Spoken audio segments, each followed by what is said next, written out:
Deep in the heart of ancient Anatolia, where the winds whispered secrets across endless plateaus and mountain ranges carved stories into stone, there emerged a civilization whose influence would ripple through millennia, yet whose name would fade into the shadows of forgotten history. Tonight, as you drift into peaceful slumber, let me take you on an extraordinary journey through time to discover the remarkable world of the Phrygians, a people whose legacy shaped empires and whose mysteries continue to captivate scholars today. Picture this. While the Great Pyramids of Egypt were already ancient monuments standing sentinel over the desert sands, while the Babylonians were perfecting their astronomical calculations, and while the Greeks were still emerging from their dark age, the Phrygians were building a kingdom that would become synonymous with wealth, wisdom, and the very essence of ancient power. This isn't just another tale of rise and fall. This is the story of how a nomadic people from the furthest reaches of Europe transformed themselves into the masters of Anatolia, creating a civilization so influential that their king's name would become forever linked with the power to turn everything he touched into gold. The Phrygian story begins not in the comfortable cities of western Anatolia, but in the mist-shrouded lands of southeastern Europe, where tribal confederations moved across vast territories following ancient migration patterns that had guided their ancestors for countless generations. Archaeological evidence suggests that these Proto-Phrygian peoples originated in the regions we now know as the Balkans, particularly in areas that would later become Macedonia and Thrace. Here, among rolling hills and fertile river valleys, they developed the cultural foundations that would eventually flourish in their new homeland. But what drove these people to abandon their ancestral territories and embark on one of history's most significant migrations? The answer lies in the great upheavals that shook the Mediterranean world around 1200 BCE, a period historians now call the Late Bronze Age collapse. This wasn't simply a single catastrophic event, but rather a cascade of interconnected disasters that brought down entire civilizations across the eastern Mediterranean. The mighty Hittite Empire, which had dominated Anatolia for centuries, crumbled under the pressure of invasions, internal rebellions, and economic collapse. The Mycenaean Greeks saw their palace centers destroyed and abandoned. Even the powerful Egyptian Empire barely survived the onslaught of mysterious invaders known as the Sea Peoples. Into this chaos stepped the Phrygians. While other peoples fled southward or eastward seeking refuge, the Phrygians saw opportunity. They crossed the narrow waters of the Hellespont, that legendary strait that separates Europe from Asia, and entered a land in turmoil. Anatolia in the 12th century BCE was a fractured landscape of abandoned cities, depopulated regions, and scattered survivors trying to rebuild their shattered world. The great Hittite capitals lay in ruins, their massive walls breached and their royal palaces reduced to rubble. Trade networks that had connected the Mediterranean to Mesopotamia for generations had collapsed, leaving former commercial centers as ghost towns. Yet the Phrygians possessed something that set them apart from other migrating peoples of this turbulent era. They weren't simply raiders or refugees seeking temporary shelter. They were organized, adaptable, and possessed a sophisticated understanding of both warfare and statecraft that allowed them to not merely survive in this harsh new environment, but to thrive. Unlike the destructive sea peoples who left devastation in their wake, the Phrygians came as builders and settlers, ready to create something lasting from the ruins of the old world. The early Phrygian settlements tell a fascinating story of cultural adaptation and innovation. Rather than simply occupying existing sites, they carefully chose locations that offered both defensive advantages and access to vital resources. The central Anatolian plateau, with its harsh winters and dry summers, demanded different survival strategies than the temperate Balkans they had left behind. The Phrygians responded by developing new agricultural techniques, perfecting animal husbandry practices suited to the steppe environment, and establishing trade relationships with the scattered communities that had survived the Bronze Age collapse. Archaeological excavations at early Phrygian sites reveal a people in transition, blending their European heritage with influences absorbed from their new Anatolian neighbors. Their pottery shows clear connections to Balkan traditions, yet incorporates decorative elements borrowed from Hittite and other local cultures. Their burial practices combined ancient Indo-European customs with innovations that reflected their new environment and circumstances. Most significantly, their settlement patterns demonstrate a sophisticated understanding of territorial control and resource management that would serve them well as they expanded their influence across the plateau. The process of Phrygian expansion across central Anatolia wasn't accomplished through conquest alone, though their military prowess certainly played a crucial role. Instead, they employed a complex strategy that combined military pressure with diplomatic alliances, economic incentives, and cultural assimilation. They offered protection to vulnerable communities in exchange for allegiance, established trading partnerships that benefited all parties, and gradually absorbed smaller groups into their growing confederation through intermarriage and political alliance. This pragmatic approach to empire building reflected a fundamental aspect of Phrygian character that would define their civilization throughout its existence. Unlike many ancient peoples who maintained rigid distinctions between conqueror and conquered, the Phrygians demonstrated remarkable flexibility in adapting to local conditions and incorporating useful elements from other cultures while maintaining their own distinct identity. This cultural synthesis would eventually produce some of the most distinctive and influential aspects of Phrygian civilization. The emergence of Phrygian political organization represents one of the most fascinating aspects of their early history. Coming from a tribal background in southeastern Europe, they faced the challenge of governing increasingly large and diverse territories populated by peoples with different languages, customs, and traditions. Their solution involved creating a flexible federal system that allowed considerable local autonomy while maintaining central authority over matters of defense, trade, and major policy decisions. At the heart of this system stood the institution of kingship, but Phrygian monarchy differed significantly from the absolute autocracies common in other Near Eastern civilizations. Phrygian kings ruled through consensus and consultation, maintaining their authority through demonstrated competence and the support of powerful noble families, rather than through divine mandate or inherited sacred status. This approach to governance created a remarkably stable political system that could adapt to changing circumstances while maintaining continuity of leadership and policy. The development of Phrygian urban centers reflects their growing sophistication and confidence as a civilization. Their earliest settlements were primarily defensive in nature, built on elevated positions with strong fortifications designed to protect against potential enemies. However, as their control over the central Anatolian plateau became more secure, Phrygian cities began to reflect their inhabitants' prosperity and cultural ambitions. The city that would eventually become their greatest achievement, Gordium, started as a modest settlement strategically positioned along important trade routes, connecting the Aegean coast with the interior of Anatolia. Over time, it grew into a magnificent capital that showcased Phrygian wealth, artistic achievement, and political power. The massive earthwork fortifications that surrounded the city represented some of the most impressive engineering projects of the ancient world, while the royal palace complex demonstrated architectural innovations that influenced building techniques across the region. But perhaps most significant was the development of Phrygian religious and cultural institutions that would leave lasting impacts on the ancient world. The Phrygians brought with them from Europe a rich tradition of mystery religions and ecstatic worship practices that found new expression in their Anatolian homeland.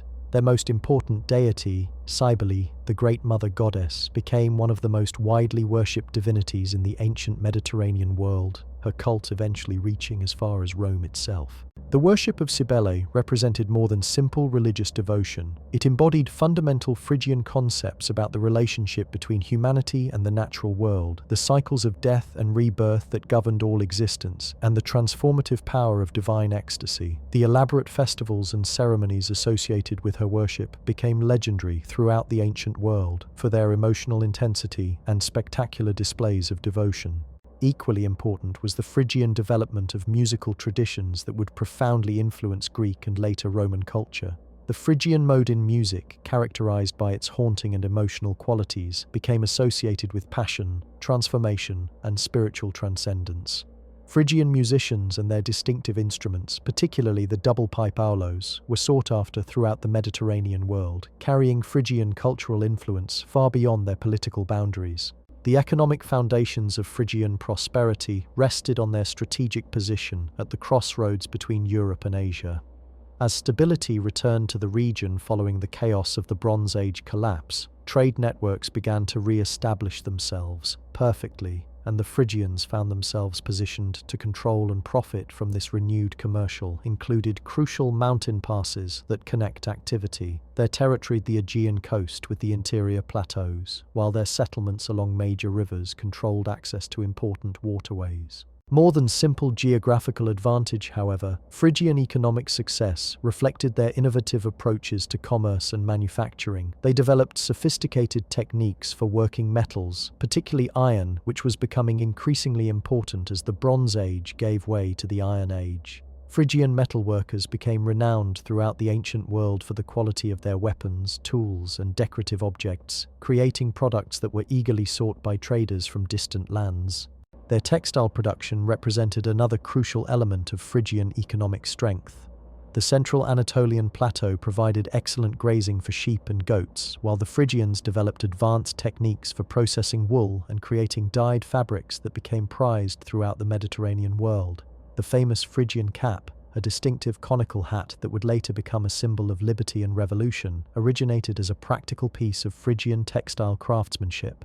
As the Phrygian kingdom consolidated its control over central Anatolia and established itself as a major power in the region, it began to interact more frequently and intensively with the great civilizations that surrounded it.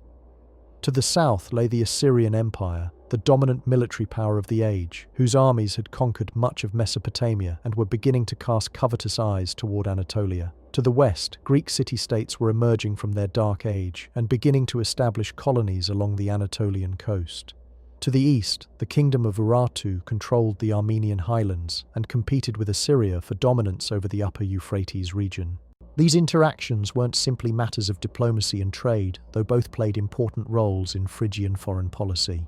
They represented fundamental questions about identity, survival, and the future direction of Phrygian civilization. How could a relatively small kingdom maintain its independence when surrounded by much larger and more powerful neighbors? How could Phrygian culture preserve its distinctive character while adapting to an increasingly interconnected world? How could the Phrygians balance their desire for prosperity and growth with the need to protect their homeland and people? The answers to these questions would shape the next phase of Phrygian history, as the kingdom reached the height of its power and influence under rulers whose names would echo through the ages. The stage was set for the emergence of legendary kings whose stories would inspire poets and historians for millennia to come, whose achievements would establish Phrygians as one of the most significant civilizations of the ancient world, and whose ultimate fate would serve as a powerful reminder of the fragility of even the greatest human accomplishments. The transformation of the Phrygians from migrating tribes to the masters of a sophisticated kingdom represents one of history's most remarkable examples of cultural adaptation and political innovation. In just a few centuries, they had created a civilization that successfully blended their European heritage with Anatolian influences, developed new forms of government and social organization, established thriving economic networks, and created cultural institutions that would influence the ancient world for centuries to come. Yet as we settle deeper into this ancient tale, we must understand that the true measure of Phrygian greatness lay not merely in their territorial conquests or economic achievements, but in the extraordinary individuals who would come to embody their civilization's highest aspirations and deepest contradictions. The 8th century BCE marked the beginning of what historians now recognize as the Golden Age of Phrygian power, a period when their kingdom would reach its zenith under rulers whose very names became synonymous with legendary wealth and wisdom. The most celebrated of these monarchs emerged around 738 BCE, ascending to the Phrygian throne at a time when the kingdom faced unprecedented challenges and opportunities. This was Midas, whose reign would transform not only the Phrygians themselves, but also how the entire ancient world understood the relationship between power, prosperity, and human desire. But the historical Midas was far more complex and fascinating than the mythological figure who would later capture the imagination of storytellers and poets. King Midas inherited a kingdom that had grown wealthy through its control of vital trade routes, yet faced mounting pressure from the expanding Assyrian Empire to the southeast. The Assyrians, under their ruthless king Sargon II, had embarked on a campaign of systematic conquest that had already brought much of Mesopotamia and the Levant under their control. Their military machine, perfected through generations of warfare, represented the most advanced fighting force of the ancient world, combining innovative siege techniques with psychological warfare designed to terrify potential enemies into submission. The challenge facing Midas was how to navigate this dangerous new reality while preserving Phrygian independence and prosperity. Unlike many of his contemporaries who chose either outright resistance or complete submission to Assyrian demands, Midas pursued a sophisticated diplomatic strategy that demonstrated the political acumen that would define his reign. He understood that the Phrygian kingdom's survival depended not on military confrontation with a superior force, but on making himself and his realm too valuable to destroy. The archaeological evidence from Midas's reign reveals a monarch who invested heavily in the infrastructure and cultural institutions that would showcase Phrygian civilization at its finest. The royal capital of Gordium underwent massive expansion and beautification during this period, with new palace complexes, administrative buildings, and religious centers that rivaled anything found in the great capitals of Mesopotamia or Egypt. The famous Gordium knot, which would later play such a crucial role in the Alexander the Great legend, was likely created during this period as a symbol of Phrygian ingenuity and the complex challenges facing any would-be conqueror. But Midas's most significant achievements lay in his transformation of Phrygian economic and cultural life. He understood that true power in the ancient world came not from military might alone, but from the ability to create and control wealth in forms that others desperately needed. Under his guidance, Phrygian craftsmen perfected techniques for working precious metals that made their products sought after throughout the known world. The kingdom's goldsmiths and silversmiths created objects of such beauty and technical sophistication that they became diplomatic gifts capable of securing alliances with distant powers. The legendary association between Midas and gold wasn't simply a product of later mythological imagination. Archaeological excavations have revealed that during his reign, the Phrygians controlled some of the richest gold deposits in Anatolia, and they developed mining and processing techniques that allowed them to extract and work precious metals with unprecedented efficiency. The royal treasury at Gordium contained quantities of gold and silver that amazed even sophisticated visitors from other wealthy kingdoms. More importantly, Midas understood that controlling the flow of precious metals gave him leverage in international relations that military force alone could never provide. He established a complex network of trade relationships that extended from the Greek cities of Ionia in the west to the merchant centers of Mesopotamia in the east. Phrygian gold became the standard medium of exchange for high-value transactions across much of the ancient Near East, giving Midas influence over economic decisions made in distant capitals. This economic power translated into cultural influence that spread far beyond Phrygia's political boundaries. The court of Midas became a magnet for artists, musicians, poets, and scholars from across the ancient world. The king himself was reportedly an accomplished musician who could play multiple instruments and compose complex musical pieces that demonstrated the sophisticated artistic traditions of his people. The famous story of the musical contest between Apollo and Marsyas, the Phrygian satyr, reflects the reality that Phrygian musical traditions were considered among the finest in the ancient world. The religious innovations of Midas's reign had equally profound and lasting impacts. He expanded and elaborated the worship of Cybele, transforming what had been primarily a local Anatolian cult into an international religious movement that would eventually spread throughout the Mediterranean world. The great temple complexes built during his reign featured architectural innovations that influenced sacred building techniques for centuries to come, while the elaborate festivals and ceremonies associated with Cybele's worship became legendary for their emotional power and spectacular displays. The diplomatic correspondence preserved in Assyrian archives reveals Midas as a skilled negotiator who managed to maintain Phrygian independence while avoiding direct confrontation with Assyrian power. He sent tribute payments that were substantial enough to satisfy Assyrian demands for acknowledgement of their supremacy, yet not so burdensome as to cripple Phrygian prosperity. He provided military assistance to Assyrian campaigns when requested, but always in ways that preserved Phrygian autonomy and avoided committing his forces to conflicts that might weaken his kingdom's defensive capabilities. This delicate balancing act required constant attention and adjustment as circumstances changed. When Assyrian attention was focused on campaigns in other directions, Midas quietly expanded Phrygian influence into regions that had previously been contested. When Assyrian armies approached Phrygian borders, he demonstrated his kingdom's wealth and strength in ways that suggested the costs of conquest would far outweigh any potential benefits. This sophisticated approach to international relations allowed Phrygia to prosper during a period when many other kingdoms were either conquered or reduced to puppet states. The internal governance of Midas's kingdom reflected the same careful balance between tradition and innovation that characterized his foreign policy.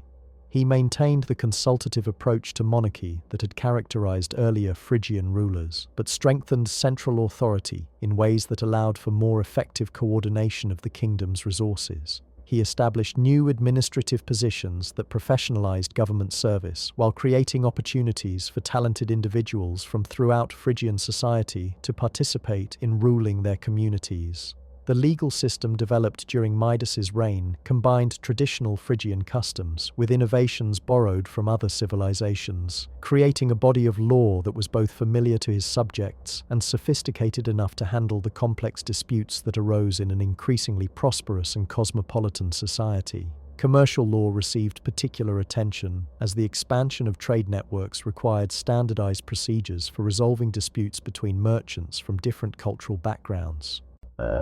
The military reforms implemented during this period reflected Midas's understanding that Phrygian security depended on maintaining forces that could defend the kingdom while avoiding the enormous expense of competing directly with Assyrian military might. He invested heavily in fortifications that made Phrygian cities extremely difficult to capture, while developing mobile forces that could respond quickly to threats along the kingdom's extensive borders. The famous Phrygian cavalry became renowned throughout the ancient world for their skill and effectiveness, providing a military capability that complemented the kingdom's diplomatic and economic strategies. Perhaps most significantly, Midas presided over a cultural flowering that established Phrygian civilization as one of the most sophisticated and influential in the ancient world. The artistic achievements of his reign included innovations in sculpture, painting, textile production, and metalworking that influenced artistic development across the Mediterranean region. Phrygian artists developed distinctive styles that combined their European heritage with influences absorbed from their interactions with other civilizations, creating works that were both unmistakably Phrygian and universally admired. The educational institutions established during this period ensured that Phrygian cultural achievements would be preserved and transmitted to future generations. Schools were founded not only in the capital but throughout the kingdom, providing instruction in reading, writing, mathematics, music, and the practical skills needed for various crafts and professions. These institutions attracted students from other kingdoms, spreading Phrygian influence through the education of foreign elites who returned to their homelands with deep appreciation for Phrygian civilization. As Midas's reign progressed into its later decades, the challenges facing his kingdom began to shift in ways that would test the foundations of everything he had built. New powers were emerging that would reshape the political landscape of the ancient Near East, while internal pressures within Phrygian society began to create tensions that had been largely absent during the prosperous early years of his rule. The stage was being set for transformations that would ultimately determine whether the Phrygian achievement would endure or join the long list of civilizations that had flourished briefly before disappearing into the mists of history. The twilight years of Midas's extraordinary reign witnessed the emergence of threats that would challenge every assumption upon which Phrygian prosperity had been built. From the distant steppes of Central Asia came reports of a new nomadic confederation, fierce warriors whose very name would strike terror into the hearts of settled peoples across the ancient world. The Cimmerians, driven from their ancestral lands by other migrating tribes, swept southward like a devastating storm, leaving destruction in their wake as they sought new territories to plunder and occupy. Unlike the calculated aggression of the Assyrian Empire, which operated according to recognizable political and economic motivations, the Cimmerian threat represented something far more primal and unpredictable. These weren't empire builders seeking to incorporate new territories into a larger administrative system, nor were they traders looking to establish profitable commercial relationships. They were desperate peoples fleeing their own displacement, willing to destroy anything that stood between them and survival, possessing nothing to lose and everything to gain from the complete devastation of the civilized world they encountered. The first Cimmerian raids began appearing along Phrygia's northeastern borders around 715 BCE, small-scale attacks that seemed at first like the usual frontier skirmishing that had always characterized life along the edges of settled territory. Midas's border commanders initially treated these incursions as routine security matters, deploying the mobile cavalry forces that had proven so effective against previous threats. However, it quickly became apparent that these new enemies possessed capabilities that set them apart from any adversary the Phrygians had previously encountered. The Cimmerians fought with a desperate ferocity that overwhelmed traditional battlefield tactics. They showed no interest in capturing territory for permanent settlement, instead focusing on maximum destruction and the seizure of portable wealth. Their horsemen could cover vast distances with incredible speed, appearing suddenly to devastate isolated settlements before disappearing back into the wilderness before defensive forces could respond. Most disturbing of all, they seemed to possess detailed intelligence about Phrygian defenses and troop dispositions, suggesting that their raids were far more coordinated and strategic than their savage reputation might suggest. Archaeological evidence from settlements along Phrygia's northern frontier tells a stark story of increasing devastation as the Cimmerian pressure intensified throughout the early 7th century BCE. Prosperous towns that had flourished for generations under Phrygian protection were abandoned overnight, their inhabitants fleeing southward carrying only what they could transport quickly. The elaborate trade networks that had brought prosperity to these regions collapsed as merchants refused to risk their caravans on routes that had become death traps for anyone foolish enough to venture into the contested borderlands. Midas found himself facing a strategic nightmare that challenged every principle upon which his successful reign had been based. His diplomatic skills, so effective in managing relationships with civilized neighbors like the Assyrians, proved useless against enemies who had no fixed address and no interest in negotiation. His economic leverage, built on control of trade routes and precious metal deposits, meant nothing to raiders whose primary objective was destruction rather than commerce. His carefully constructed military forces, designed for defensive warfare and rapid response to specific threats, struggled to counter an enemy that could strike anywhere without warning and disappear before effective retaliation became possible. The psychological impact of the Cimmerian raids extended far beyond their immediate material damage. For generations, Phrygians had grown accustomed to security and prosperity, believing that their kingdom's wealth and diplomatic sophistication provided adequate protection against external threats. The sudden appearance of enemies who could penetrate their defenses and devastate their communities shattered this comfortable assumption, creating widespread anxiety about the future and undermining confidence in traditional leadership structures. As reports of Cimmerian atrocities spread throughout the kingdom, Midas faced mounting pressure to respond decisively to the crisis. Some advisors urged him to abandon the diplomatic approach that had served him so well and launch massive military campaigns designed to drive the invaders back into the steppes from which they had emerged. Others suggested seeking alliance with the Assyrians, accepting whatever terms Sargon II might demand in exchange for military assistance against the common threat. Still others recommended strategic withdrawal, concentrating Phrygian forces around the most important cities and allowing the borderlands to serve as a buffer zone that might absorb Cimmerian aggression. Each of these options carried enormous risks that could potentially destroy everything Midas had accomplished during his decades of rule. Military campaigns against the Cimmerians would require mobilizing resources on a scale that could bankrupt the kingdom while offering no guarantee of success against such elusive enemies.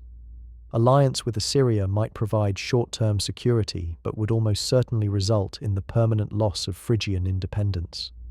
Strategic withdrawal would preserve the core of the kingdom, but would abandon loyal subjects to massacre while potentially encouraging the Cimmerians to intensify their attacks. The solution Midas eventually chose reflected both his political sophistication and his deep understanding of the limitations facing his kingdom. Rather than committing to any single approach, he implemented a complex strategy that combined elements of military resistance, diplomatic negotiation, and strategic adaptation to the new realities his people faced. He strengthened the defenses of major cities while establishing new fortified positions that could serve as refuges for rural populations during times of crisis. He negotiated agreements with neighboring kingdoms for mutual assistance against the Cimmerian threat, while carefully avoiding commitments that might compromise Phrygian autonomy. Most importantly, Midas recognized that the Cimmerian invasions represented more than a temporary security crisis. They signaled a fundamental shift in the balance of power across the ancient Near East that would require permanent adjustments to Phrygian society and governance. The comfortable assumptions that had guided his earlier policies were no longer valid in a world where nomadic peoples could appear suddenly to devastate entire regions before vanishing back into the wilderness. Survival would require developing new forms of resilience and adaptability that could function effectively in an environment of constant uncertainty and threat. The internal reforms implemented during this period reflected Midas's understanding that external security depended ultimately on internal strength and unity. He established new emergency procedures that allowed for rapid mobilization of resources during crises while maintaining normal governmental functions during periods of relative calm. He created reserve food supplies that could sustain major cities during prolonged sieges, while developing communication systems that could coordinate defensive efforts across the kingdom's extensive territory.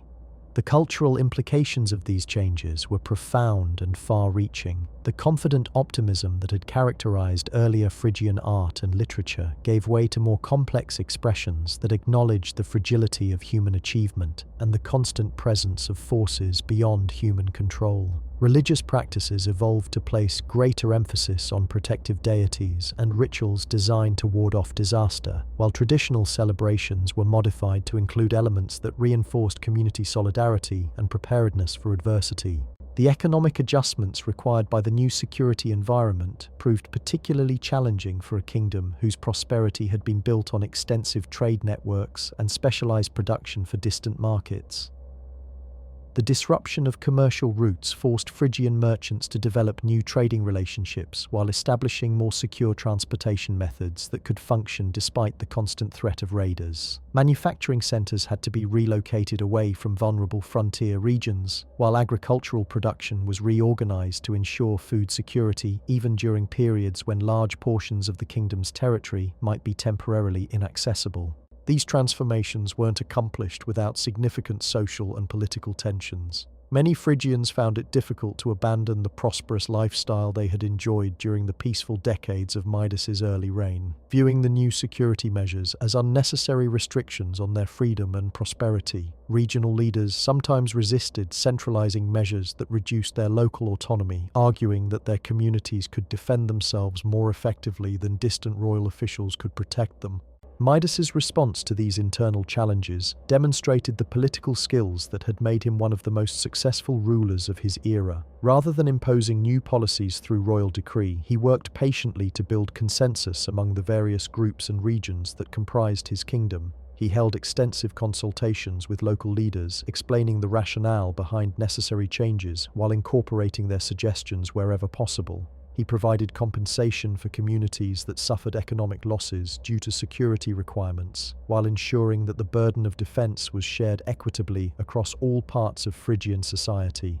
The gradual implementation of these reforms allowed Phrygian civilization to maintain its essential character while adapting to the harsh new realities imposed by the Cimmerian threat. The kingdom's cultural institutions continued to flourish despite the security challenges, producing artistic and intellectual achievements that rivaled anything created during the more peaceful, earlier period.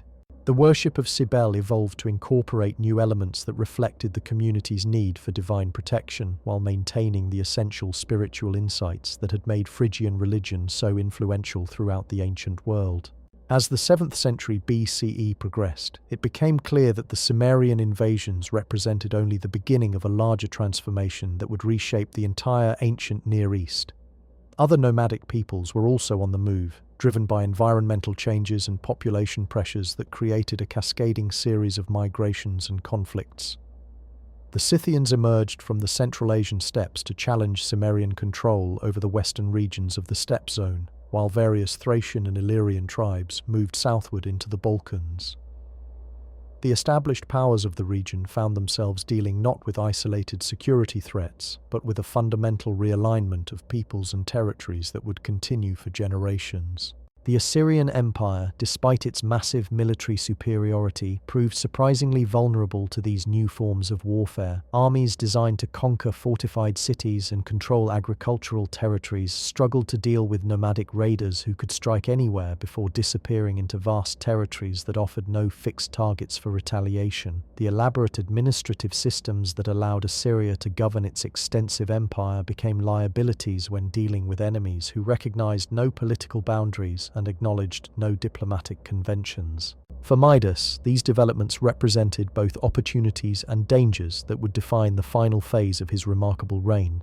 The weakening of Assyrian power potentially offered new possibilities for Phrygian expansion and increased independence, yet the overall instability created by nomadic invasions threatened to destroy the very foundations upon which civilized life depended. The choices he made during this critical period would determine not only his own legacy, but the ultimate fate of the civilization he had done so much to create and strengthen. The archaeological record suggests that despite the enormous challenges facing his kingdom, Midas never lost sight of the cultural and spiritual values that had made Phrygian civilization distinctive. Even as he implemented military and administrative reforms designed to ensure survival, he continued to patronize the arts and support the religious institutions that gave meaning to Phrygian life. The magnificent tomb that would eventually house his remains, with its elaborate furnishings and sophisticated construction, demonstrated that even in the face of existential threats, the Phrygians remained committed to the ideals of beauty, craftsmanship, and spiritual transcendence that had defined their greatest achievements. The story of how Midas and his people navigated these treacherous final decades would become one of the most inspiring and tragic tales in ancient history. Their struggle to preserve civilization in the face of chaos would influence how later peoples understood the relationship between culture and survival, while their ultimate fate would serve as a powerful reminder of the constant vigilance required to maintain the delicate achievements of human society against the forces that constantly threaten to destroy them. As we drift deeper into this ancient narrative, the stage was being set for the climactic events that would determine whether the Phrygian experiment in civilization would endure or join the countless other human achievements that had flourished briefly before being swept away by the relentless tides of historical change. The final years of Midas's reign unfolded like a tragic symphony, each movement building toward an inevitable crescendo that would echo through the corridors of history for millennia to come.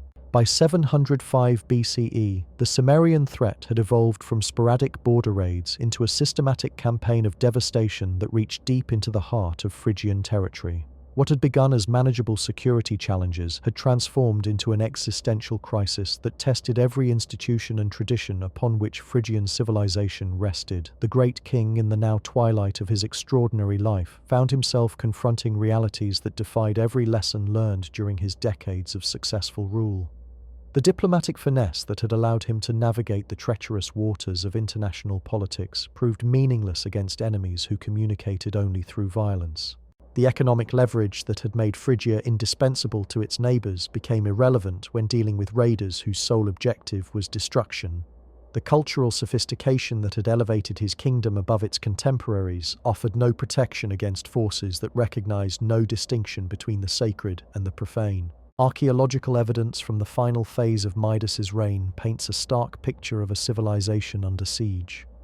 The prosperous towns that had dotted the Phrygian countryside lay abandoned, their inhabitants having the relative safety of fortified cities that bristled with defensive preparations. Trade routes that had carried Phrygian goods to markets across the known world fell silent as merchants abandoned commerce in favor of survival. The workshops that had produced the exquisite metalwork and textiles that made Phrygian craftsmanship legendary throughout the ancient world stood empty, their skilled artisans having taken up weapons in defense of their homeland. Yet even in these desperate circumstances, the essential character of Phrygian civilization continued to manifest itself in ways that would inspire admiration across the ages.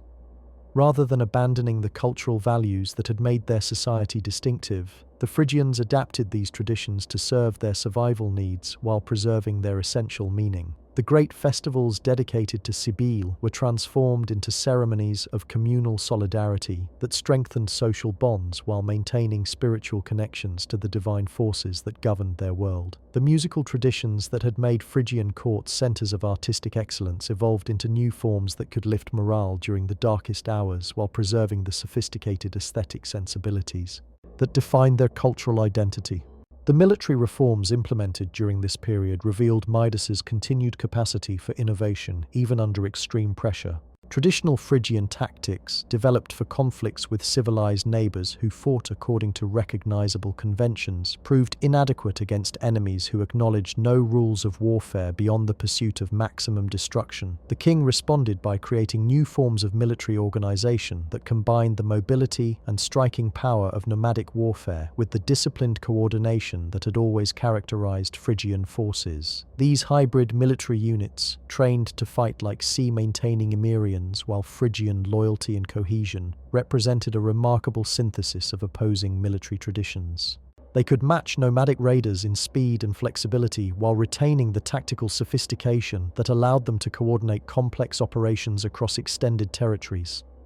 The success forces of these innovative several crucial engagements during 706 and 705 BCE temporarily stabilized the military situation and raised hopes that Phrygian resistance might ultimately prevail against the invaders. However, military success alone could not address the fundamental challenges that the Cimmerian invasions had created for Phrygian society. The constant threat of attack had disrupted the agricultural cycles upon which the kingdom's prosperity depended, creating food shortages that weakened civilian morale and reduced the resources available for military operations. The breakdown of trade networks had eliminated many of the revenue sources that funded government operations, forcing Midas to make increasingly difficult choices about resource allocation. The psychological strain of living under constant threat had begun to fracture the social consensus that had allowed Phrygian civilization to function effectively for generations.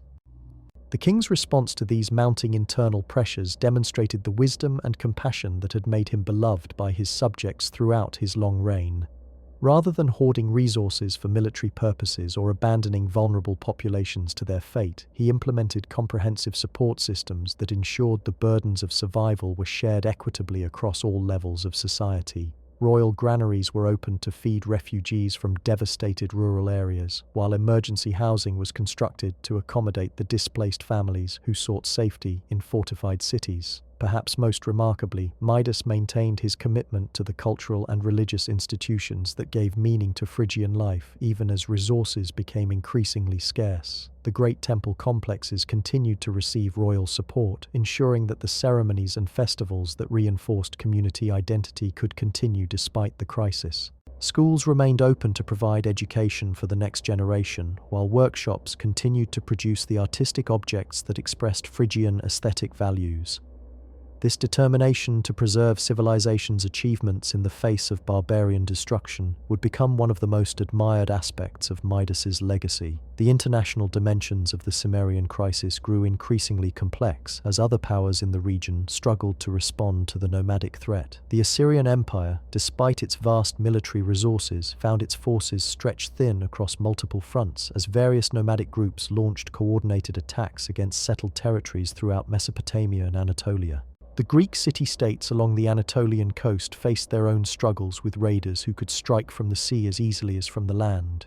Even distant Egypt found itself dealing with displaced populations and disrupted trade networks that threatened the stability of the Nile Valley. These regional developments created both opportunities and dangers for Midas's diplomatic strategy. The weakening of Assyrian power potentially offered new possibilities for Phrygian independence and territorial expansion, yet the overall collapse of regional stability threatened to destroy the very foundations upon which international relations depended. The king's attempts to forge new alliances with other threatened powers met with mixed success, as potential partners found themselves too preoccupied with their own survival to commit resources to mutual defense agreements.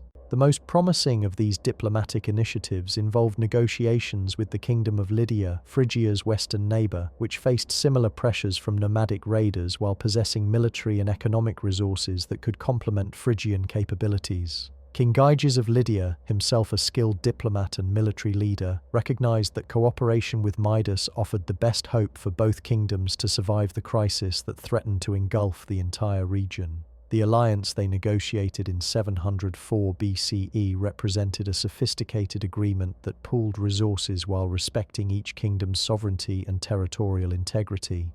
The Lydian alliance provided immediate military benefits through coordinated operations that could respond more effectively to Cimmerian raids than either kingdom could manage independently.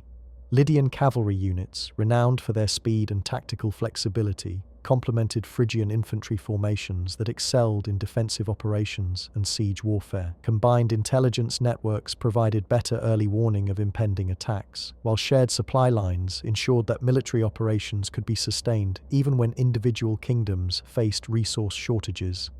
Beyond these practical advantages, the alliance with Lydia had profound psychological and cultural implications that helped sustain Phrygian morale during the darkest period of the crisis. The knowledge that their struggle for survival was shared by civilized neighbors reinforced the sense that they were defending universal values rather than merely protecting their own narrow interests. The cultural exchanges that accompanied military cooperation exposed Phrygians to new ideas and traditions that enriched their own civilization while demonstrating that sophisticated culture could endure even under extreme pressure.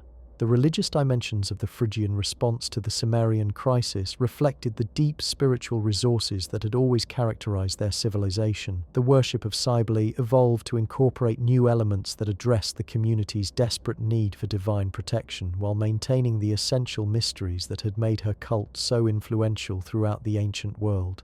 The great festivals became occasions for collective prayer and ritual purification that strengthened social bonds while invoking supernatural assistance against seemingly insurmountable odds.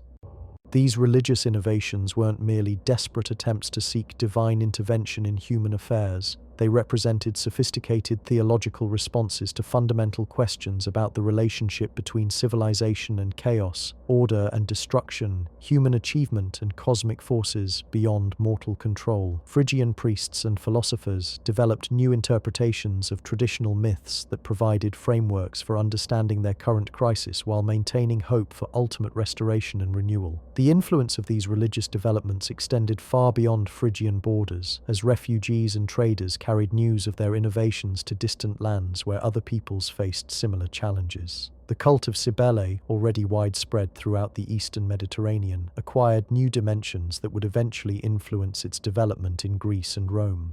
The musical and artistic traditions associated with her worship evolved to incorporate themes of resistance and survival that resonated with communities throughout the ancient world that faced their own struggles against forces of destruction and chaos. As 704 BCE gave way to 703, the military situation in central Anatolia reached a critical juncture that would determine the ultimate fate of Phrygian civilization. The Cimmerian forces, emboldened by their earlier successes and reinforced by additional tribal groups fleeing their own displacement in the northern steppes, began to concentrate their efforts on the systematic reduction of Phrygian strongholds. Rather than continuing their previous pattern of hit-and-run raids, they adopted siege tactics that threatened to overwhelm even the most carefully prepared defensive positions. The great fortress city of Gordium, symbol of Phrygian power and achievement for over 2 centuries, found itself at the center of this climactic struggle. The massive earthworks and stone fortifications that had been strengthened continuously throughout Midas's reign represented the most sophisticated defensive system in Anatolia. Yet they faced an enemy whose desperate determination matched their own technological advantages. The siege that began in the early months of 703 BCE would become one of the most significant military engagements of the ancient world, pitting Phrygian civilization against the forces of nomadic destruction in a contest that would echo through the ages. The defenders of Gordium included not only regular Phrygian forces but also allied contingents from Lydia and volunteer fighters from across the ancient world who recognized that the fall of the Phrygian capital would represent a catastrophic defeat for civilized values everywhere. The city's walls sheltered not merely soldiers and civilians, but also the accumulated treasures of Phrygian culture, the libraries that contained their literary heritage, the workshops where master craftsmen created objects of transcendent beauty, the temples where ancient mysteries were preserved and transmitted to future generations. King Midas himself, now advanced in years but still possessed of the strategic brilliance that had defined his reign, took personal command of the city's defense. His presence on the walls during the most desperate moments of the siege inspired defenders to acts of heroism that became legendary throughout the ancient world. The sight of their king, still wearing the golden crown that had become the symbol of Phrygian majesty, sharing the dangers faced by common soldiers, reinforced the sense that they were defending not merely a city, but the very essence of their civilization. The siege of Gordium lasted for months, with neither side able to achieve decisive victory despite enormous sacrifices on both sides. The Cimmerians employed every technique of siege warfare known to nomadic peoples, including sophisticated engineering projects that demonstrated their adaptation to the requirements of attacking fortified positions. The defenders responded with innovations of their own, developing new methods of coordinated resistance that maximized their advantages in equipment and training while minimizing the numerical superiority of their enemies. Yet as winter approached and supplies within the city began to dwindle, it became clear that military prowess alone would not determine the outcome of this epic struggle. The fate of Phrygian civilization would depend on factors that transcended the immediate tactical situation: the endurance of the human spirit under extreme adversity, the power of cultural values to inspire sacrifice for causes greater than individual survival, and the mysterious forces of history that determines which human achievements endure and which are swept away by the tides of change. The story of those final desperate months would become one of the most moving and inspirational tales in ancient literature, demonstrating that even in defeat, the highest achievements of human civilization could achieve a kind of immortality that transcended the destruction of their material foundations. The courage and dignity displayed by Midas and his people during their darkest hour would influence how later generations understood the relationship between power and virtue, success and honor, temporal achievement and eternal significance. As winter deepened around the besieged city and both defenders and attackers prepared for the final phase of their epic struggle, the stage was set for events that would determine not only the fate of the Phrygian kingdom, but the very meaning of civilization itself in an age when barbarism seemed poised to triumph over the accumulated achievements of human culture and wisdom. The final confrontation between the forces of civilization and chaos unfolded with the inexorable rhythm of an ancient tragedy. As the harsh Anatolian winter tightened its grip around Gordium's ancient walls, both besiegers and besieged understood that spring would bring either deliverance or destruction. The Cimmerian forces, their numbers swollen by desperate refugees from the collapsing steppes, had constructed an elaborate ring of earthworks and wooden palisades that transformed the siege into a deadly waiting game where starvation and disease became weapons as powerful as bronze and iron. Within the city, King Midas faced choices that would test the very foundations of his character and kingship. The royal granaries, carefully stocked through years of prudent planning, contained enough grain to sustain the population through the winter months, yet every day of resistance meant another step closer to the moment when even the most carefully edited. The king's advised ration supplies would be exhausted as presented increasingly desperate options: attempt a breakout that would almost certainly result in massacre, seek terms with enemies who had shown no interest in negotiation, or continue resistance until the bitter end, in hopes that relief forces might arrive before the city's defenses finally collapsed. The decision Midas ultimately made reflected the wisdom and moral courage that had defined his extraordinary reign.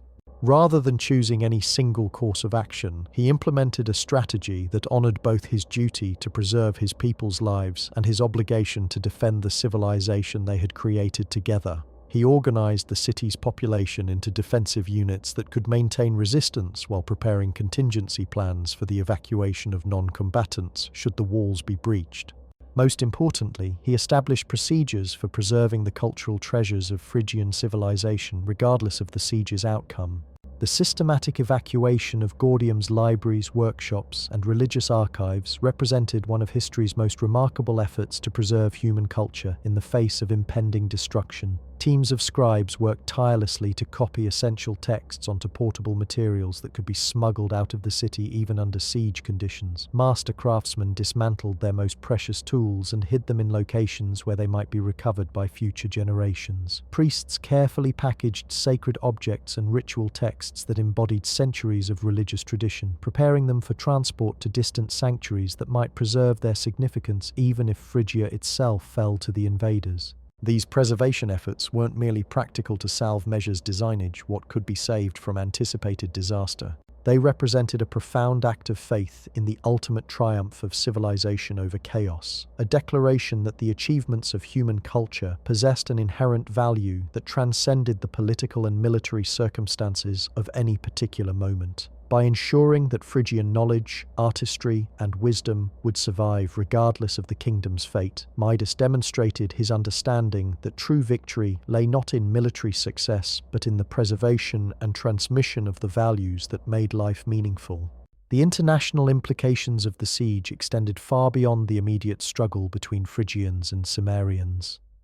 Kings and ambassadors throughout the ancient world watched the unfolding drama with intense interest, understanding that Gordium's fate would establish precedents for how civilized peoples could respond to the nomadic threats that menaced every settled community. The Assyrian court, despite its own preoccupation with Cimmerian raids along its northern borders, maintained careful intelligence networks that monitored the siege's progress. Greek city-states sent diplomatic missions to assess whether intervention might be feasible, while Egyptian merchants reported the conflict's impact on trade networks that connected the Mediterranean with the resources of Inner Anatolia. The most significant of these international responses came from an unexpected source. The Kingdom of Urartu, Phrygia's traditional rival for control over the eastern Anatolian highlands, made the remarkable decision to provide covert assistance to Midas's forces despite their long history of territorial disputes.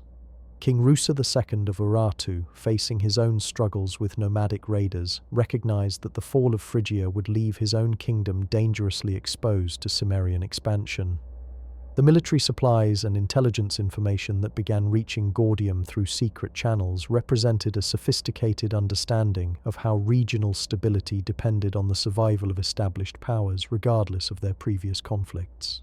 This Eurasian assistance, while never acknowledged publicly by either kingdom, had profound effects on both the practical course of the siege and the psychological morale of Gordium's defenders. The knowledge that their struggle had earned recognition and support from former enemies reinforced the sense that they were defending universal values rather than merely protecting their own narrow interests. The arrival of specialized siege equipment and experienced military advisors through clandestine supply routes provided capabilities that allowed the defenders to maintain effective resistance far longer than anyone had thought possible.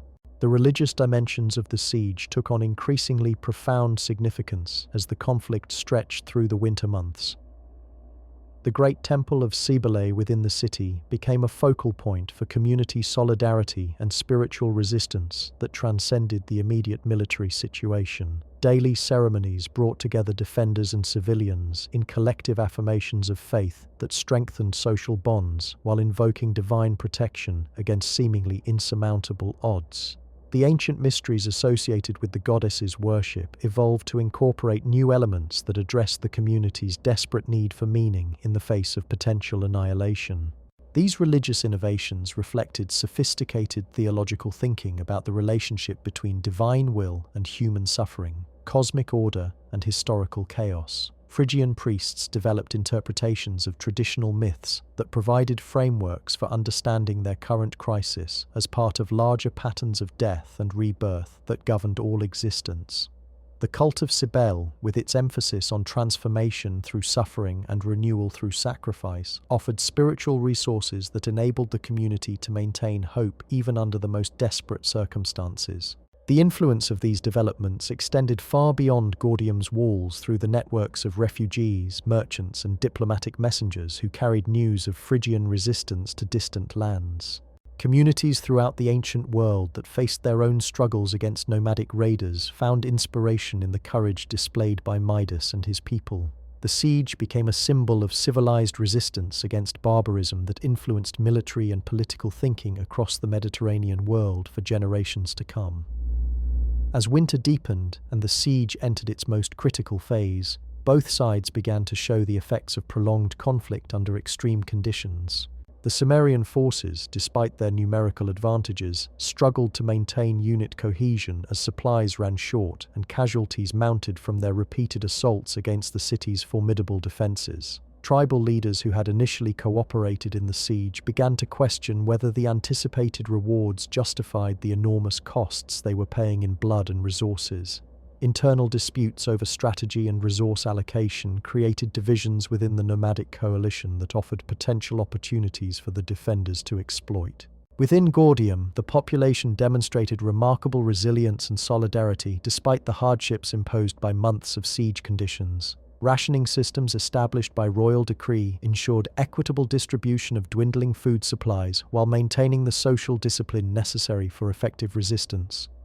Civilian workshops were converted to produce weapons and military equipment, while women and children took on essential support roles that freed more men for combat duties. The traditional hierarchies that had characterized Phrygian society adapted to siege conditions without losing their essential functions or legitimacy. The most remarkable aspect of civilian morale during this period was the continued flourishing of cultural activities that maintained community identity and spiritual purpose despite the desperate circumstances. Musicians continued to perform the traditional songs that expressed Phrygian values and aspirations, while storytellers preserved the oral traditions that connected the present generation with their ancestral heritage. Educational activities continued in modified forms that ensured children would grow up understanding their cultural inheritance, even if they were destined to live in a world very different from the one their parents had known. King Midas himself became increasingly identified with these cultural preservation efforts as the siege progressed. Rather than simply directing military operations, he took personal responsibility for ensuring that the essential elements of Phrygian civilization would survive regardless of the conflict's outcome. His daily appearances among different groups within the city served not only to maintain morale, but to demonstrate his commitment to the values and traditions that defined their common identity. The sight of their king, still magnificent despite the hardships of siege conditions, discussing poetry with scholars or examining craftsmanship with artisans, reinforced the sense that they were defending something far more precious than mere territory or political independence. The climactic phase of the siege began with the arrival of spring and the resumption of major military operations after the relative lull imposed by winter weather. The Cimmerian forces, reinforced by additional tribal groups and supplied with new siege equipment obtained through raids on other settlements, launched a coordinated assault designed to overwhelm Gordium's defences through sheer overwhelming force. The defenders, weakened by months of privation but strengthened by their sense of purpose, prepared for what everyone understood would be the final test of their courage and determination. The battle that followed became one of the most legendary military engagements in ancient history, demonstrating both the heights of human heroism and the tragic costs of civilizational conflict. For 3 days and nights, the fighting raged along Gordium's walls as Cimmerian assault forces threw themselves against defensive positions that held despite suffering enormous casualties. The defenders, inspired by the presence of their king and the knowledge that they were protecting everything they held sacred, fought with a desperate courage that amazed even their enemies. Yet courage alone could not overcome the inexorable mathematics of siege warfare when attackers possessed overwhelming numerical superiority and unlimited willingness to sacrifice lives for victory. As the third day of fighting drew to a close, it became clear that several sections of the city's defences had been compromised beyond repair. Cimmerian forces had established footholds within the outer fortifications that made the fall of the city inevitable unless some miraculous intervention occurred to reverse the tide of battle. King Midas, surveying the situation from the highest tower of his palace as darkness fell on what everyone knew would be Gordium's final night as a free city, made the decision that would define his legacy for all time. Rather than wait for the inevitable breakthrough that would expose his people to massacre and his civilization's treasures to destruction, he chose to take personal responsibility for determining how their story would end. The plan he announced to his closest advisors reflected both the practical wisdom that had guided his reign and the spiritual values that had given meaning to Phrygian civilization.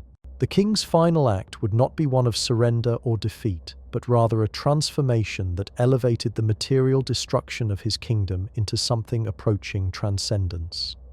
By choosing the manner and timing of their civilization's end, the Phrygians would demonstrate that even death could become a victory when faced with appropriate courage and dignity. The preparations that began immediately after his announcement would ensure that Gordium's fall became not merely another triumph of barbarism over culture, but a testament to the enduring power of human values in the face of seemingly insurmountable adversity. The last hours of the siege unfolded with the inevitability of a sacred ritual that had been ordained by forces greater than any human will or desire.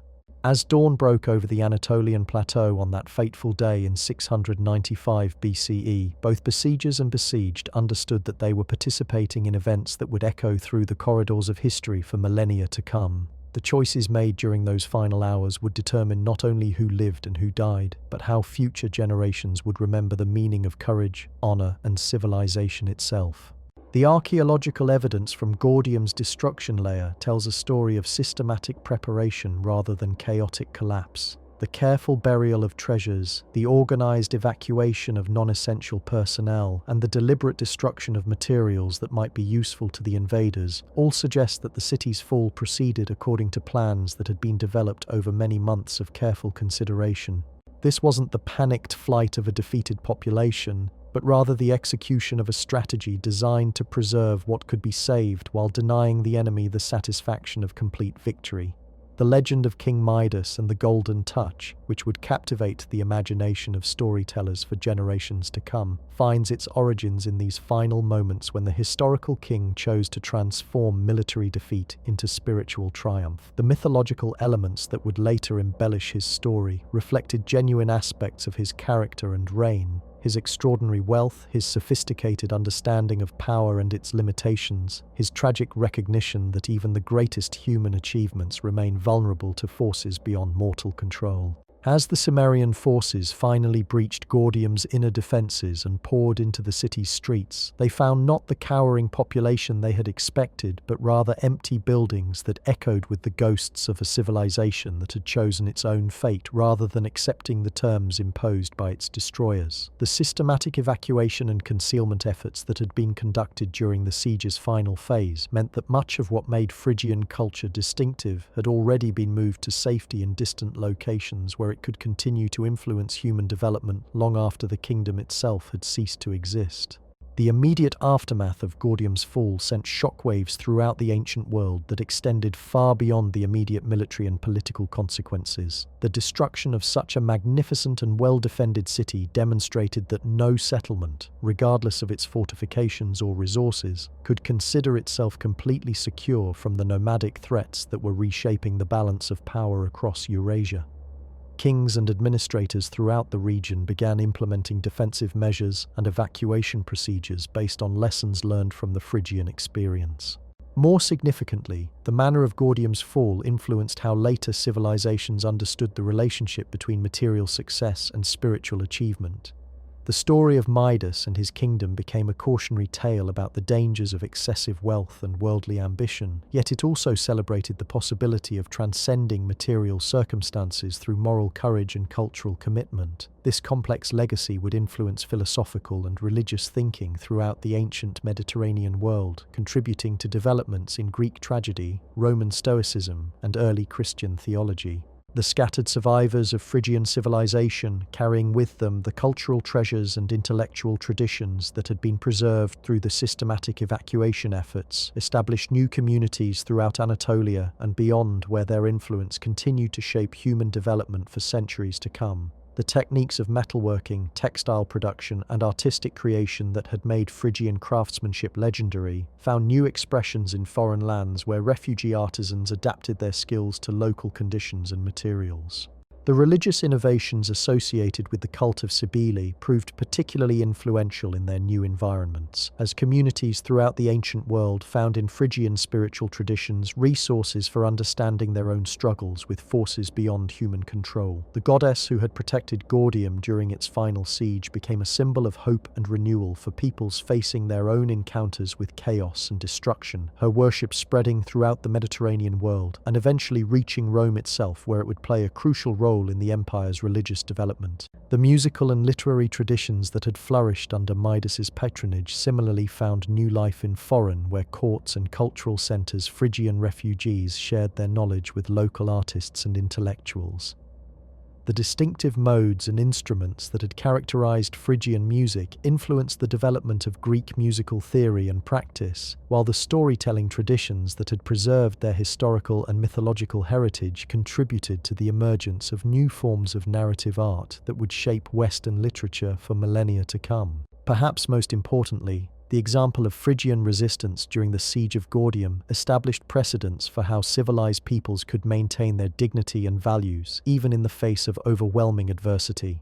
The courage displayed by Midas and his subjects became a reference point for later discussions about the proper relationship between individual survival and collective responsibility, personal ambition and communal loyalty, material success and spiritual achievement. As the immediate chaos following Gordium's destruction gradually gave way to new patterns of settlement and governance across central Anatolia, The long-term significance of Phrygian civilization began to emerge more clearly. The kingdom that had seemed to disappear completely with the fall of its capital had actually dispersed its essential elements across a vast geographical area where they continued to influence human development in ways that would only become apparent over the course of centuries. The Lydian Kingdom, Phrygia's former ally and neighbour, inherited many of the trade networks and commercial relationships that had made Phrygian merchants wealthy and influential throughout the ancient world. Under King Gyges and his successors, Lydia would develop these inherited advantages into a commercial empire that introduced coined money to the Mediterranean world, while maintaining many of the cultural and artistic traditions that had originated in Phrygian workshops and schools. The Greek city-states of Ionia, located along Anatolia's western coast, absorbed significant numbers of Phrygian refugees whose skills and knowledge contributed to the intellectual flowering that would eventually produce classical Greek philosophy, science, and art. The synthesis of Phrygian mystical traditions with Greek rational inquiry created new forms of thought that influenced everything from mathematical theory to dramatic poetry, while Phrygian artistic techniques contributed to the development of sculptural and architectural styles that would define classical aesthetics for generations to come. Even the Cimmerian tribes that had destroyed Gordium found themselves gradually transformed by contact with the civilization they had conquered. The settled lifestyle and agricultural techniques they observed in Phrygian territories influenced their own social development, while the artistic objects and luxury goods they captured introduced them to aesthetic standards that began to influence their own cultural productions. Within a few generations, many former Cimmerian warriors had adopted sedentary lifestyles and begun creating their own versions of the crafts and traditions they had initially encountered as conquerors. The Persian Empire, which would eventually dominate much of the territory once controlled by the Phrygians, incorporated many former Phrygian administrative techniques and cultural practices into its own governmental systems. The sophisticated methods of taxation, territorial organization, and cultural management that had allowed Midas to govern his diverse kingdom provided models for Persian administrators who faced similar challenges on an even larger scale. The religious tolerance and cultural synthesis that had characterized Phrygian society influenced Persian policies towards subject peoples throughout their vast empire. As night settles around us and these ancient echoes fade into the peaceful rhythms of sleep, we can reflect on the profound lessons embedded in the Phrygian story. Their civilization reminds us that true achievement lies not in the accumulation of wealth or the exercise of power, but in the creation of beauty, the pursuit of wisdom, and the cultivation of values that can inspire and guide human communities across the generations. The golden touch of King Midas becomes, in this light, not a curse of material excess, but a metaphor for the transformative power of human creativity when guided by genuine understanding, Phrygians, and moral courage. The P understood something that we sometimes forget in our own age of material abundance and technological sophistication. They knew that civilization is not a permanent achievement that can be taken for granted, but rather a fragile creation that must be constantly renewed through the conscious efforts of each generation. Their response to the Cimmerian crisis demonstrated that even in the face of overwhelming adversity, it remains possible to preserve what is most valuable in human culture while adapting to changing circumstances with grace and dignity. Their legacy lives on, not in the ruins of ancient cities or the fragments of forgotten monuments, but in the continuing human quest for meaning, beauty, and transcendence that finds expression in every age and every culture. As you drift into dreams tonight, carry with you the memory of their courage and the inspiration of their example, knowing that their story continues to unfold wherever human beings gather to create something beautiful, something meaningful, something worthy of preservation for those who will come after us. The whispers of Thed, still Anatolian wind, carry their songs across the centuries, reminding us that every generation faces the choice between creation and destruction, between building and tearing down, between preserving what is precious and allowing it to be lost to the forces of chaos and indifference. The Phrygians chose creation, chose beauty, chose hope, even in their darkest hour, and in doing so achieved a kind of immortality that no earthly power could take from them. Sleep well, and let their dreams become part of your own, as the eternal story of human aspiration continues to unfold across the landscape of time. The morning sun that rose over the smouldering ruins of Gordium in the spring of 695 BCE illuminated a transformed world, where the old certainties had been shattered and new realities were taking shape under brutal, swift Cimmerian forces whose ferocity few had witnessed before. They had accomplished what many had considered impossible, yet found themselves confronting challenges they had never anticipated during their long campaign of destruction. Victory over the most sophisticated civilization in central Anatolia brought responsibilities and complications that their nomadic traditions had not prepared them to handle.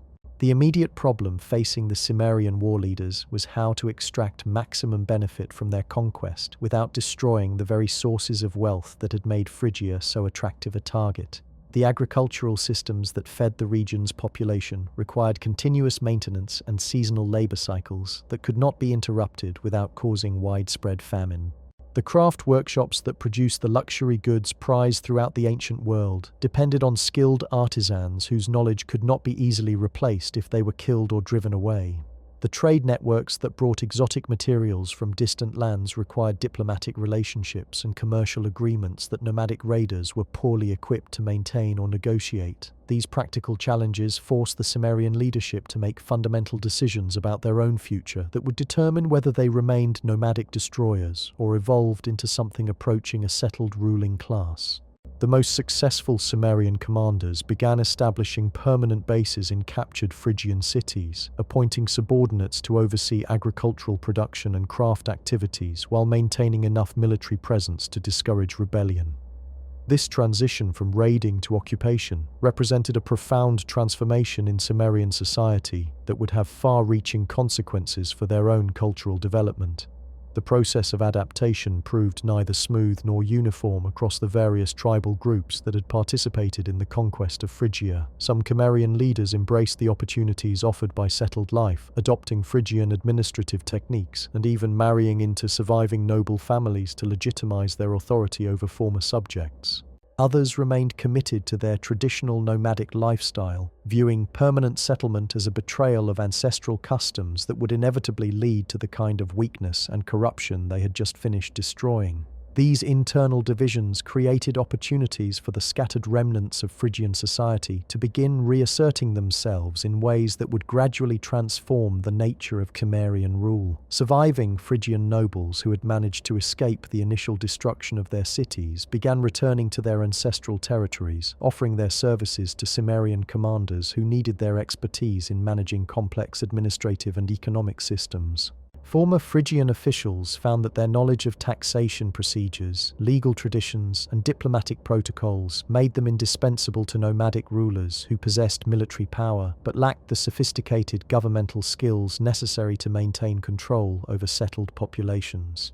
The religious landscape of post-conquest Anatolia reflected this complex process of cultural synthesis and mutual adaptation. The Cimmerian pantheon, dominated by war gods and ancestral spirits suited to nomadic life, proved inadequate for addressing the spiritual needs of agricultural communities that depended on seasonal cycles and fertility rituals. Many Cimmerian settlements began incorporating elements of Phrygian religious practice, particularly the worship of Cybele, whose connection to agricultural abundance and community protection offered resources that nomadic traditions could not provide. This religious synthesis created new forms of spiritual expression that combined Cimmerian shamanic practices with Phrygian mystery traditions in ways that satisfied both conquerors and conquered while creating something genuinely innovative. The ecstatic ceremonies that had characterized Cybele worship evolved to incorporate Cimmerian elements of warrior initiation and ancestral communion, while traditional Cimmerian rituals adapted to include agricultural blessings and community protection ceremonies borrowed from Phrygian practice. The economic implications of this cultural fusion extended far beyond the immediate territories controlled by Cimmerian forces.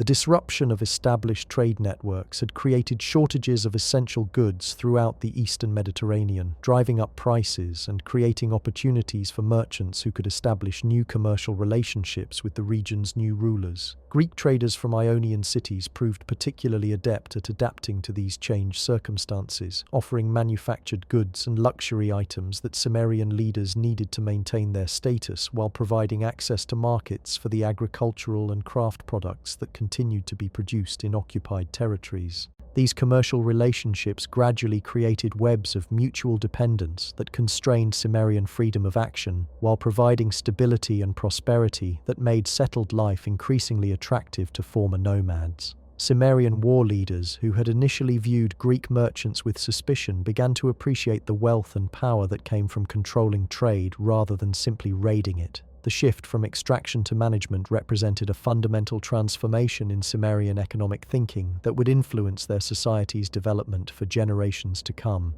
The military organization that had made Cimmerian conquest possible also required adaptation to the new realities of governing settled territories. The highly mobile cavalry forces that had proven so effective against Phrygian armies were poorly suited to the garrison duties and police functions necessary for maintaining control over agricultural populations. Former nomadic warriors found themselves assigned to static defensive positions that conflicted with their traditional fighting methods and cultural values, creating tensions within Cimmerian society that threatened to undermine their military effectiveness. The solution adopted by successful Cimmerian commanders involved creating hybrid military organizations that combined traditional nomadic mobility with the defensive capabilities needed for territorial control. Elite cavalry units maintained their traditional roles as strike forces capable of responding quickly to threats anywhere within their territory, while former Phrygian soldiers were incorporated into garrison forces responsible for routine security duties and local administration. This military synthesis created new forms of warfare that would influence military development throughout Anatolia for centuries to come. The demographic changes that accompanied Cimmerian settlement had profound long-term implications for the ethnic and cultural composition of central Anatolia. The nomadic tradition of incorporating captives and refugees into tribal structures meant that many displaced Phrygians found themselves gradually absorbed into Cimmerian society through intermarriage and adoption. Children born from these unions grew up speaking both languages and practicing customs drawn from both traditions, creating a generation that served as cultural bridges between the conquering and conquered populations. These demographic transformations were accelerated by the practical necessities of managing agricultural societies that required seasonal labor coordination and specialized technical knowledge. Cimmerian leaders who wanted to maintain the productivity of their territories had to rely heavily on former Phrygian farmers, craftsmen, and administrators whose cooperation could only be secured through policies that offered them meaningful participation in the new social order, rather than simple subjugation. The educational systems that emerged from this process of cultural integration reflected the complex needs of societies that combined nomadic traditions with settled administrative requirements. Cimmerian children learned traditional skills related to horse care, warfare, and tribal leadership, while also acquiring literacy, mathematical knowledge, and craft techniques that were essential for managing complex agricultural and commercial activities. Former Phrygian educational institutions adapted their curricula to include elements of Cimmerian history and culture, while preserving the intellectual traditions that had made their civilization so influential throughout the ancient world. The artistic and literary developments that emerged from this cultural synthesis created new forms of expression that drew inspiration from both traditions while addressing the unique circumstances of post-conquest Anatolian society. Cimmerian oral traditions that had preserved their historical memories and mythological heritage began to incorporate elements borrowed from Phrygian written literature, while Phrygian artistic techniques adapted to incorporate themes and motifs drawn from nomadic culture. The result was a distinctive artistic tradition that reflected the complex realities of a society where former enemies had become neighbors and cultural partners. The religious architecture that began appearing in Cimmerian-controlled territories during the late 7th century BCE demonstrated this process of cultural fusion in particularly visible forms. New temple complexes combined traditional Phrygian architectural elements with design features borrowed from nomadic traditions, creating sacred spaces that could accommodate both settled agricultural communities and mobile pastoral populations. These hybrid structures served not only religious functions but also practical purposes as community centers, where diverse populations could gather for festivals, markets, and administrative meetings. The legal systems that developed to govern these mixed populations required similar innovations that balanced traditional Sumerian customs with Phrygian administrative practices and commercial law. Disputes involving land use, inheritance rights, and commercial transactions required legal frameworks that could address conflicts between different cultural traditions while maintaining social stability and economic productivity. The solutions that emerged created precedents for multicultural legal systems that would influence governmental development throughout the region for centuries to come. The diplomatic challenges facing Sumerian leaders as they transitioned from raiders to rulers required developing new forms of international relations that could function within the established political systems of the ancient Near East. Nomadic traditions that emphasized personal honor and tribal loyalty had to be adapted to address negotiations involving territorial boundaries, trade agreements, and military alliances with sophisticated neighboring powers. Former Phrygian diplomats and administrators played crucial roles in this process, providing the expertise and cultural knowledge necessary for successful negotiations with Assyrian, Lydian, and Greek representatives. These diplomatic developments had far-reaching implications for the balance of power throughout Anatolia and the broader Eastern Mediterranean region. The emergence of stable Sumerian-controlled territories created new political entities that could serve as allies or rivals to established powers while providing alternative sources of goods and services that had previously been available only through Phrygian intermediaries. The strategic importance of controlling central Anatolian trade routes ensured that these new political arrangements would influence regional politics for generations to come. The agricultural innovations that emerged from the combination of Sumerian pastoral expertise with Phrygian farming techniques created new forms of land use that maximized productivity while maintaining the flexibility necessary for supporting both settled and mobile populations. The integration management of livestock with crop production created agricultural systems that were more resilient and productive than either tradition had achieved independently, providing the economic foundation for the prosperity that would characterize post-conquest Anatolia. These agricultural developments supported population growth that enabled the expansion of craft production and commercial activities throughout Sumerian-controlled territories. The combination of traditional Phrygian technical skills with access to pastoral resources and nomadic trade connections created new opportunities for economic development that attracted additional settlers and merchants from throughout the region. The prosperity that resulted from these economic innovations helped stabilize Sumerian rule while creating incentives for peaceful coexistence between former enemies. The intellectual traditions that emerged from the synthesis of Sumerian and Phrygian cultures created new forms of knowledge that addressed practical problems while preserving the wisdom accumulated by both societies. Traditional Sumerian knowledge of astronomy, animal behavior, and weather patterns combined with Phrygian expertise in mathematics, engineering, and administrative organization to create intellectual resources that were superior to what either culture had possessed independently. These intellectual developments would influence scholarly traditions throughout Anatolia for centuries to come. The linguistic changes that accompanied cultural integration created new forms of communication that facilitated cooperation while preserving the distinctive identities of both populations. Bilingual communities developed where Sumerian and Phrygian languages influenced each other's vocabulary, grammar, and pronunciation, creating regional dialects that reflected the complex cultural realities of post-conquest society. These linguistic developments facilitated trade, administration, and social interaction while maintaining connections to ancestral traditions that gave meaning to community identity. The technological innovations that resulted from combining Sumerian and Phrygian expertise new capabilities create in metallurgy, textile production, and construction techniques that enhanced economic productivity while improving living standards for all segments of society. Traditional Sumerian skills in working iron and bronze combined with Phrygian knowledge of advanced smelting and finishing techniques to create metal products that were superior to anything either culture had produced independently. Similar synergies in other crafts created new standards of quality and innovation that influenced manufacturing throughout the region.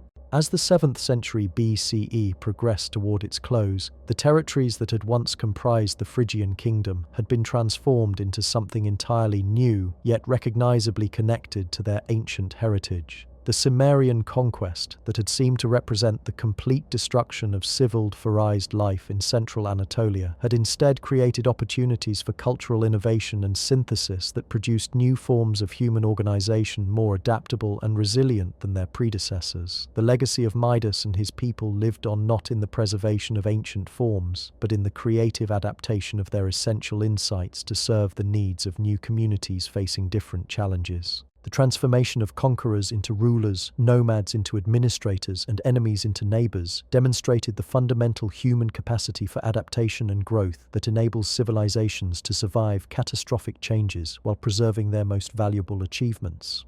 The story of post-Phrygian Anatolia became a testament to the possibility of renewal and regeneration even after the most devastating losses, offering hope and inspiration to future generations facing their own encounters with forces that seemed to threaten everything they held sacred. As we approach the end of our journey through this remarkable chapter of human history, we can see how the threads of continuity weave through even the most dramatic transformations, connecting past achievements with future possibilities in ways that transcend the immediate circumstances of any particular moment. The whispers of ancient winds still carry echoes of these profound changes, reminding us that every ending contains the seeds of new beginnings, and every apparent defeat may become the foundation for unexpected victories in the endless human quest for meaning, beauty, and transcendence.